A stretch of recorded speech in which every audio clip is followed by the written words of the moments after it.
wabarakatuh. Assalamualaikum warahmatullahi wabarakatuh. Salam, salam, assalam. Ketika Nabi Muhammad mengucapkan salam, maka ia mengulangnya 3 kali. Assalamualaikum warahmatullahi wabarakatuh. Alhamdulillahilladzi hadana li hada wa ma kunna linahtadiya laula an hadana Allah. Laqad ja'at rusul rabbina bil haqqi wa nurun jannati istiqamah. Asyhadu an la ilaha illallah wa asyhadu anna Muhammadan abduhu wa rasuluhu sallallahu alaihi wasallam wa ala alihi wa ashabihi amma ba'd. Pertama-tama mari kita bersyukur kepada Allah yang mana Allah telah memberikan banyak kita kenikmatan, nikmatani ma'umin kunnat kasyira minanas asihatu wal falah. Ada 2 nikmat yang manusia lupa ketika tersebut, yaitu nikmat sehat dan nikmat tunggal. Maka dengan semua karunia Allah itu kita syukur alhamdulillah. Selamat sore semuanya. Bagaimana kabar Anda sekarang? Sebelumnya, saya di sini akan memperkenalkan diri saya. Saya Iin Alfido Cahani Putri dari program studi Teknologi Informasi 2A NPM 203307044.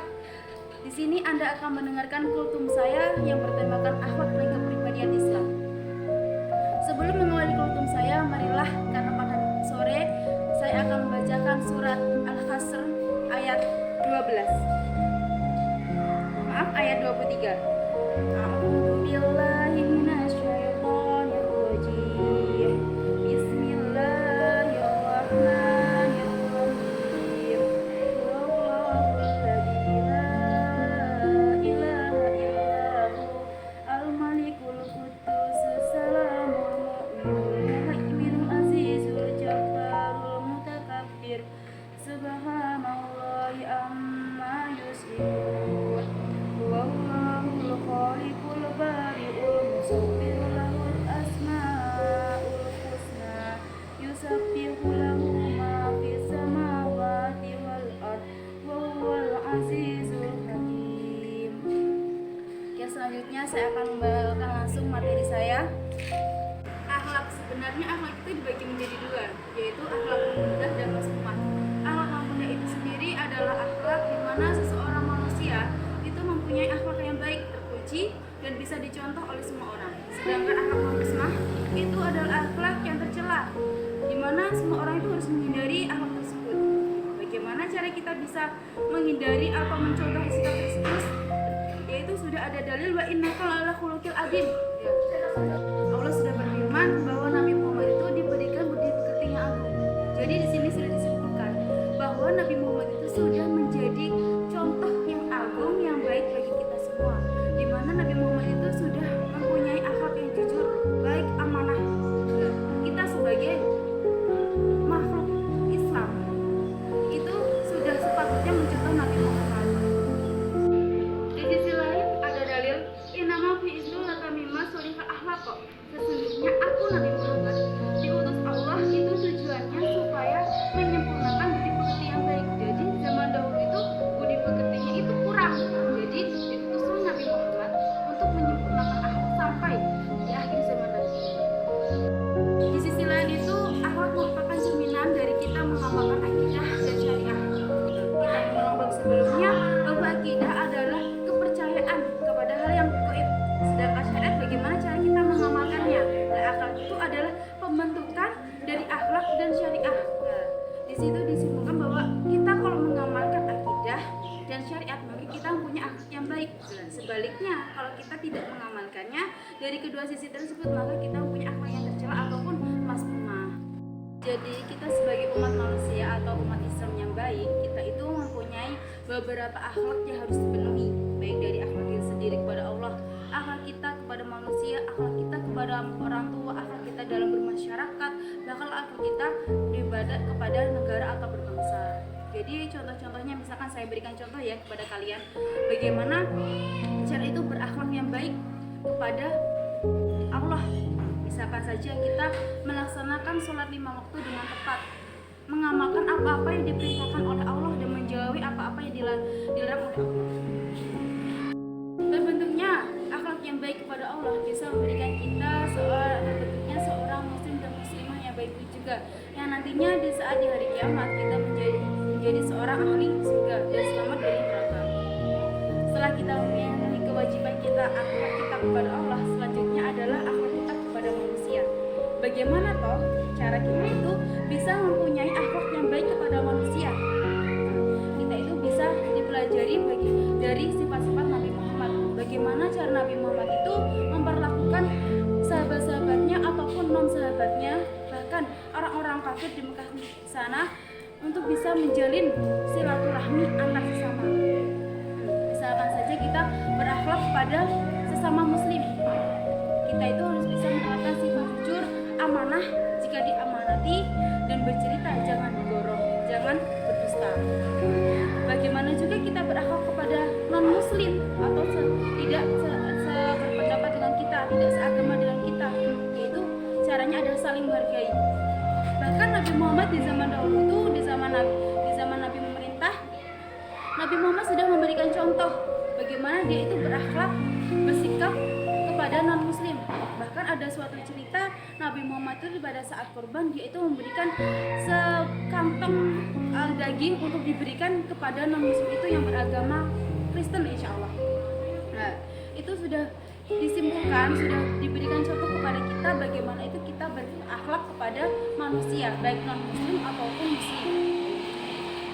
Jadi di dalam suatu kelas, misalkan kita itu mempunyai non muslim sesama muslim, berakhlaklah, berperilakulah dengan baik, cerminkanlah kita itu menjadi seorang muslim yang baik juga.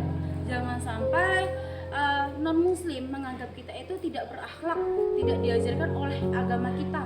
Padahal Nabi Muhammad itu sudah memberikan banyak sekali contoh, banyak sekali adab yang sudah diberikan kepada kita melalui hadis-hadis. Bahkan dengan cara makan, kita bertamu, kita ngapa-ngapain itu sudah dicontohkan oleh Nabi Muhammad. Kita tinggal mencontoh saja, kita tinggal mencari ilmunya saja. Selanjutnya yaitu berakhlak kepada berbangsa dan bernegara. Kita sebagai warga negara Republik Indonesia seharusnya patuh dan taat kepada Undang-Undang Dasar dan Pancasila. Kita di situ sudah disebutkan di Undang-Undang Dasar bagaimana para pahlawan memperjuangkan kemerdekaan Indonesia itu. Dan sepatutnya itu kita juga bisa berakhlak seperti kayak mereka, seperti apa yang dicontohkan para pahlawan, yaitu berjuang membela kemerdekaan.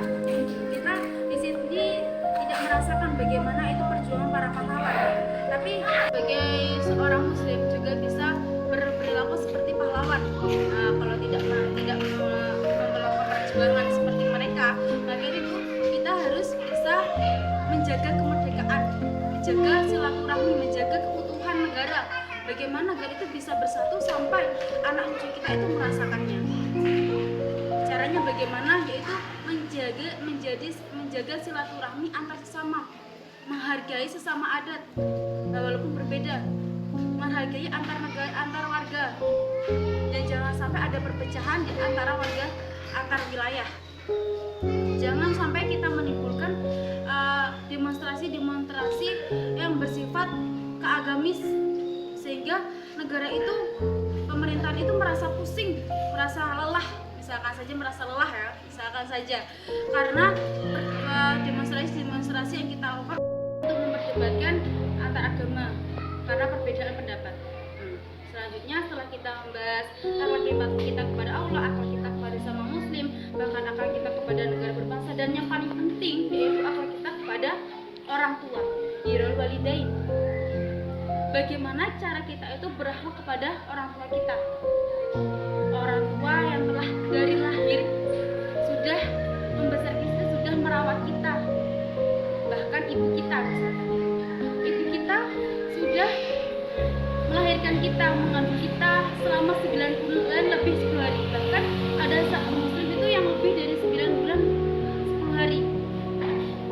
Akhlak kita itu bagaimana? Bahkan ada dalil ridho orang tua, ridhonya Allah. Murka Allah juga murka orang tua. Murka orang tua, murkanya Allah. Bagaimana kita bisa mendapat ridho orang tua itu? Caranya yang pertama, taat kepada orang tua. Apapun yang diperintahkan oleh orang tua, patuhilah walaupun berat. asalkan tidak maksiat. Yang kedua, berusahalah membahagiakan kedua orang tua. Kita juga harus bisa bertutur kata yang baik, terus bersopan santun.